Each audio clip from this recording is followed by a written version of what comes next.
ఓం శ్రీ గురుభ్యో నమ. ఓం శ్రీ మాత్రే నమ. మనం ఈరోజు శ్రీ లలితా సహస్రనామ స్తోత్రంలోని 814వ నామంగా అమూర్త అని శ్రీ లలితా పరమేశ్వరుని తెలుసుకుంటున్నాం. ఈ నామానికి మంత్రస్వరూపం శ్రీ అమూర్తాయై నమః. మనం ఇంతకుముందు నామంలో శ్రీ లలితా పరమేశ్వరిని మూర్త అని కీర్తించుకున్నాం. ఈ నామంలో అమూర్త అని కీర్తించుకుంటున్నాం.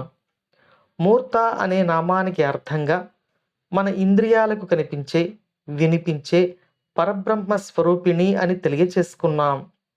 ఈ నామంలో మన ఇంద్రియాలకు అందని పరబ్రహ్మ స్వరూపిణి, మన ఇంద్రియాలతో దర్శించలేని పరబ్రహ్మ స్వరూపిణి శ్రీ లలితా పరమేశ్వరి అని అమ్మవారిని అమూర్త అనే నామంతో వసిన్యాది వాగ్దేవతలు కీర్తిస్తూ ఉన్నారు.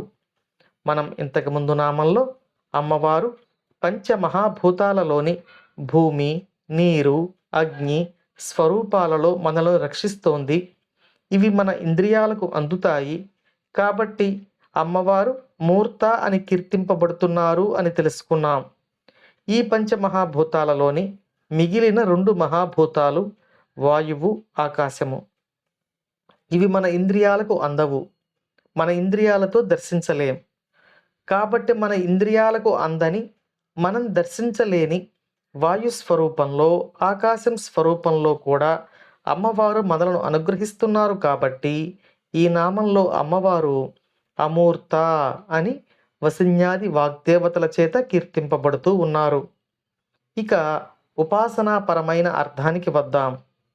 మనం ఉపాసన యొక్క మొదటి దశలో ఉన్నప్పుడు అమ్మవారి యొక్క విగ్రహాన్ని కానీ, యంత్రాన్ని కానీ, ఈ సృష్టిలో ఇది ఒక్కటే అమ్మవారి స్వరూపము అని కీర్తించి, పూజించి తరిస్తాం.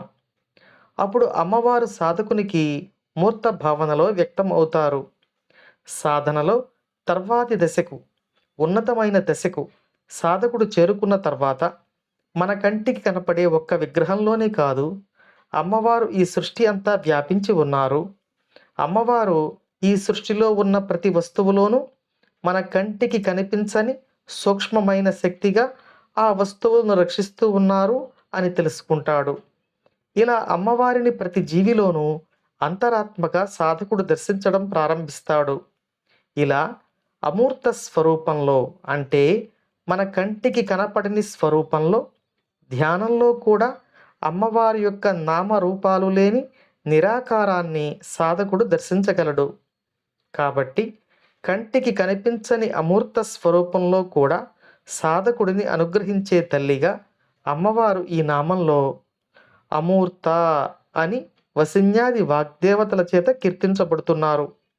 అమ్మవారి అనుగ్రహం మనపై ఎల్లవేళలా అన్ని దశలలోనూ ఉండాలని కోరుకుంటూ, అమ్మవారి పాద పద్మములకు నమస్కరించుకుంటూ ఓం శ్రీమాత్రే నమః.